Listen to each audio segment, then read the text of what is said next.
Hello everyone and welcome to our module on EKG Basics. The EKG is a visual representation of electrical activity as it moves through the heart. So in order to understand EKGs, we need to review how electricity moves through the heart under normal conditions.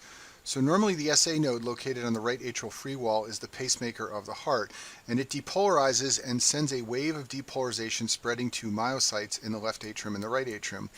From there, depolarization funnels through the AV node and then goes to the His bundle and then the left and right bundle branches, and finally it reaches the Purkinje fibers, which are embedded in the myocytes of the left ventricle and right ventricle, and when the Purkinje fibers depolarize, they lead to ventricular depolarization. Shown on the screen is a typical example of electrical activity as it moves through the heart as depicted by the EKG. The EKG picks up electrical activity and plots it versus time. So time is always the x-axis and the y-axis is electrical activity. And anytime there's an electrical event in the heart, it can generate either a positive or negative deflection of the EKG. A positive deflection is upward, a negative deflection is downward. So each of the waves represents some electrical event in the heart. So let's go through what each of them represent right now. The P wave is the first event in the cardiac cycle, and that represents atrial depolarization. The P wave is followed by this flat section of the EKG tracing, and that section is caused because it takes time for electricity to move through the AV node, His bundle, bundle branches, and Purkinje fibers. Once electricity moves through all of these structures, it reaches the ventricles, and when the ventricles depolarize, they generate the largest section on the EKG. That's called the QRS complex, and it represents ventricular depolarization. This complex can include a negative deflection called a Q wave, a positive deflection called an R wave, and another negative deflection called an S wave. Following the QRS complex, there is something called the T wave, which represents repolarization of the ventricle. You do not see a wave showing repolarization of the atria. That's because atrial repolarization occurs at the same time as the QRS complex, and therefore atrial repolarization is embedded within the QRS complex.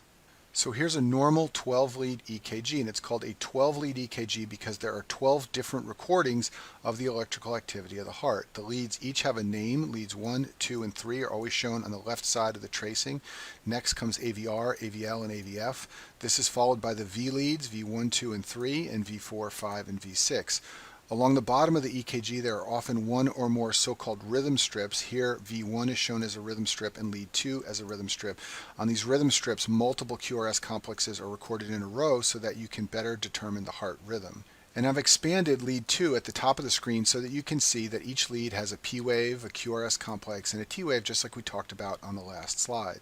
So most students understand the P waves and the QRS complexes and what they represent, but what's often tricky to understand is what each of the different leads on the surface EKG represent. Notice that the QRS complex in lead 2 is all pointing upward. Notice that the QRS complex in lead AVR is all pointing downward. Notice that in lead V3 the QRS complex is pointing slightly upward and slightly downward. We have to explain this. All of these leads are recording depolarization of the same left ventricle. So why does lead V2 show the QRS complex as upward, lead AVR as downward, and lead V3 as partly upward and partly downward? That's the second key point about EKGs that we have to explain, and that's what we're going to talk about next. So let's go back to this drawing of electrical activity as it moves through the heart, and let's imagine that the left and right ventricles are depolarizing. When that happens, we have electrical activity moving in lots of different directions. Some is moving this way to depolarize the left ventricle, some is going this way to depolarize the right ventricle. But if we could sum up all those electrical forces, we would get a summation vector that looks like this. Each of the 12 different EKG leads is going to look at this summation vector from a different vantage point, and therefore each of the 12 leads is going to show the QRS complex, which represents ventricular depolarization, as a different shape because it's looking at the same summation vector of forces from a different vantage point. To make this easier to understand, let's imagine we have a car moving down a street being watched by person 1 and person 2. Person 1 will say that the car is moving away from them. Person 2 will say that the car is moving towards them. They're both correct. They're both watching the same phenomena. It's just that they are observing it from a different vantage point. And that's what each of the 12 leads on the EKG does. It observes electrical depolarization of cardiac structures from a different point of view. Here's another drawing of the heart, and once again I've shown an arrow representing the summation vector of electricity as it moves through cardiac structures. On this drawing, I've also shown the vantage point for all of the EKG leads. So let's see if we can make sense of this now. So lead AVR views electrical activity in the heart from the right side of the heart. This means that all electrical activity from the point of view of lead AVR is moving away from the lead. And when electrical activity moves away from a lead, it generates a negative deflection on the surface EKG. Contrast lead AVR with leads 1 and AVL. They view electrical activity from the left side of the heart, so they will see that summation vector of forces moving towards them, and when electrical activity moves towards an EKG lead, it generates an upward deflection on the surface EKG. Leads 2, 3, and AVF view electrical activity from the inferior portion of the heart, and leads V1 through V6 view electrical activity across the heart, with V1 being more towards the right side and V6 being more towards the left side. So now let's look at a normal 12-lead EKG and see if we can make sense of it. Here's lead AVR, and notice that the QRS complex is going entirely downward. That's because lead AVR is positioned on the right side of the heart, and it sees all electrical activity moving away from it. Lead V6, on the other hand, is located on the left side of the heart. It sees all electrical activity moving towards it, therefore the QRS complex is entirely upward.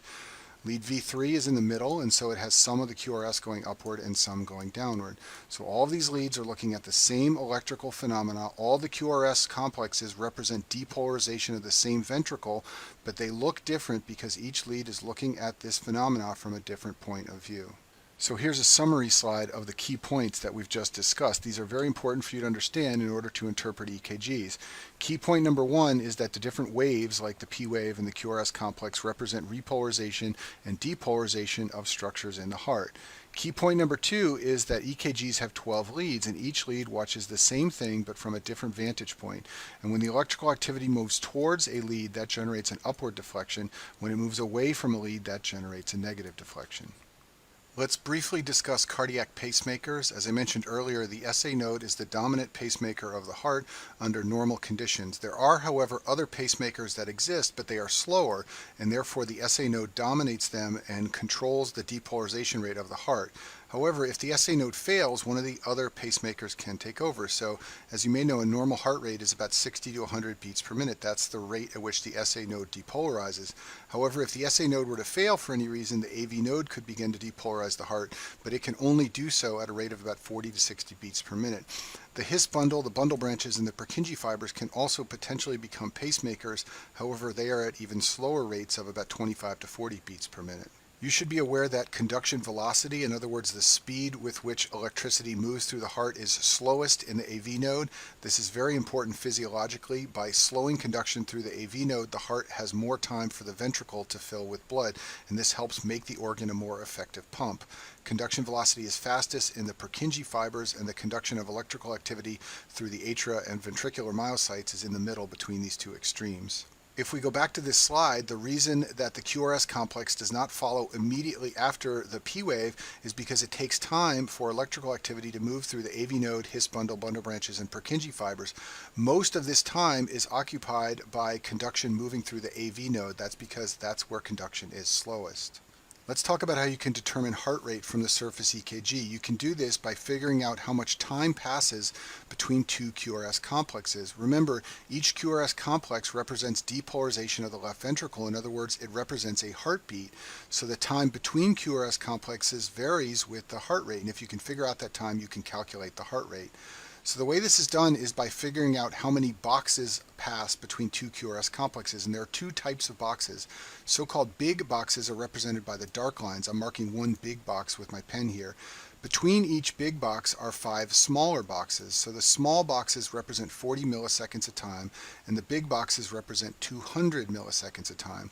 So if you want, you can count up how many milliseconds pass between two QRS complexes and do the math and calculate the heart rate. However, no one really does it that way. The way it's done is by using a quick method, which involves figuring out how many big boxes pass between two QRS complexes. So to do this, you need to identify a QRS complex that falls on a solid line, like this one right here.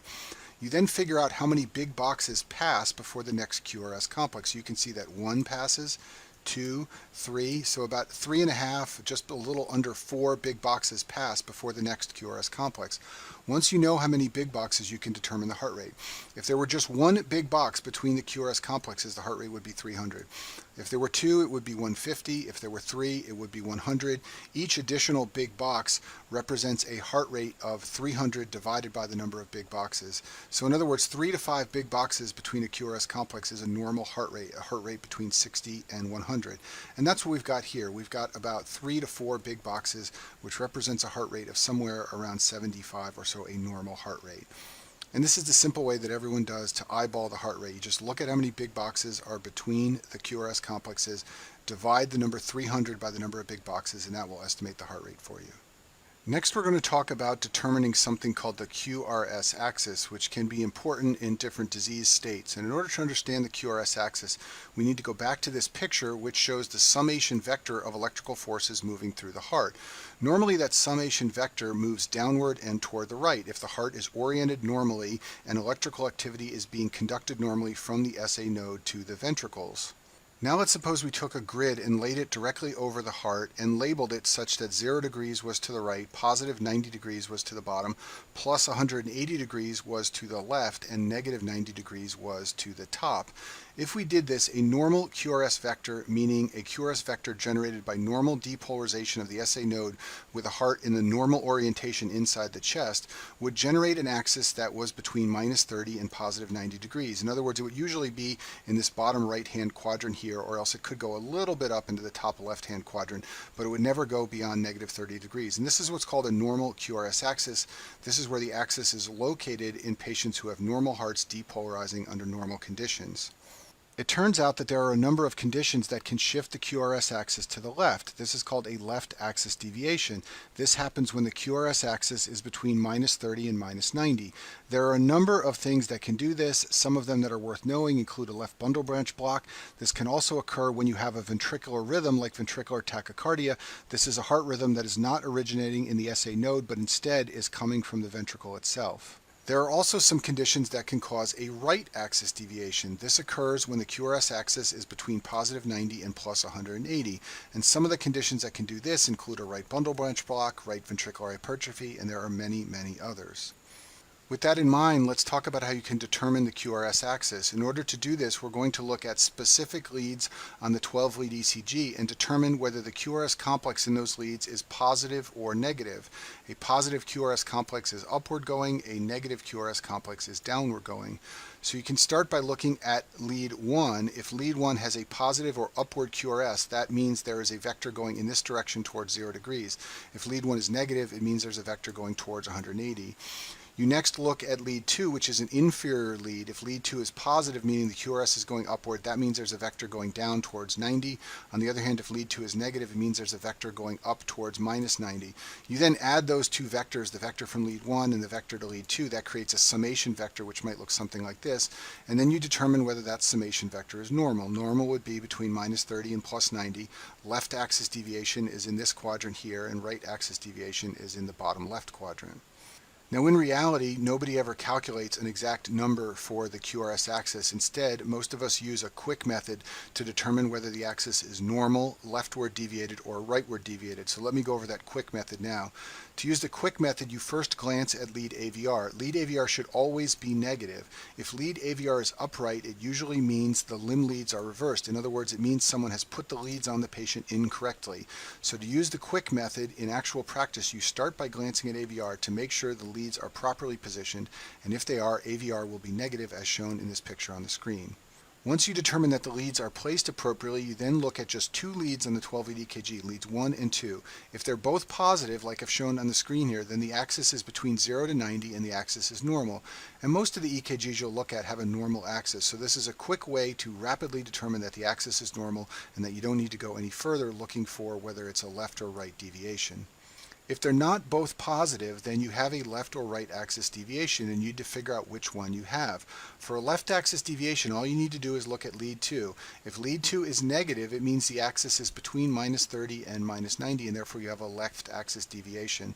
The one exception to this is sometimes lead 2 will look like I've shown here, where it's partly upward and partly downward. This is called a physiologic left axis, which is slightly to the left but still within normal limits.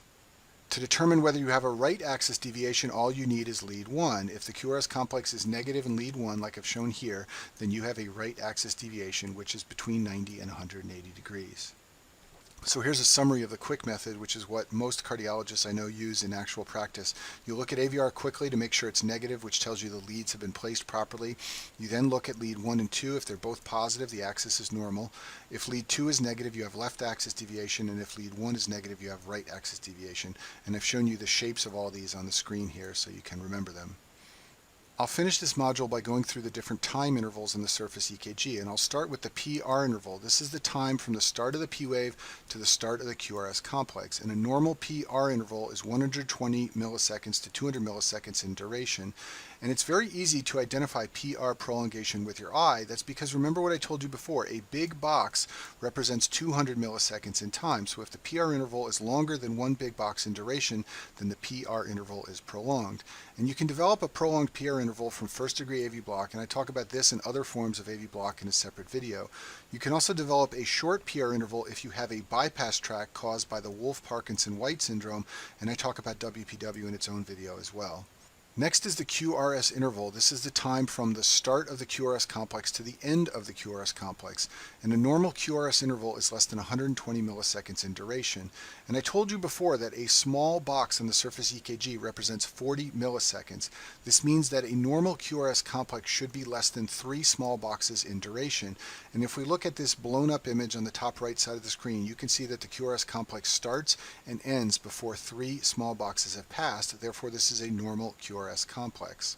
And there are a number of causes of a prolonged QRS complex, but some of the most common are bundle branch blocks.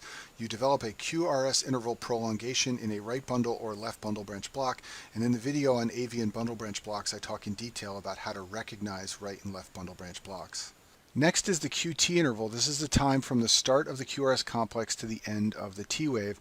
The QT interval varies with your heart rate, so in order to determine whether a QT interval is normal, you need to determine the heart rate and then correct the QT interval. This is not something I recommend you worry about doing as a medical student.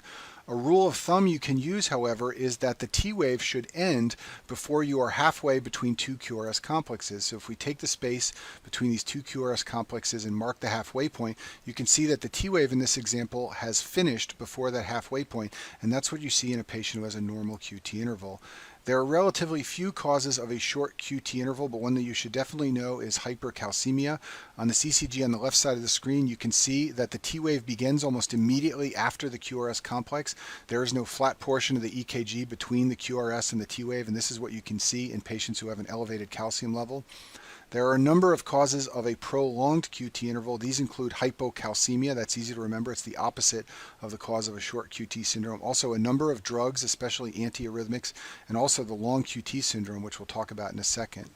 To understand why calcium affects the QT interval, let's review the role of calcium in the myocyte action potential. Calcium is responsible for phase 2 of the myocyte action potential. This is called the plateau phase, and in this phase, calcium is moving into myocytes.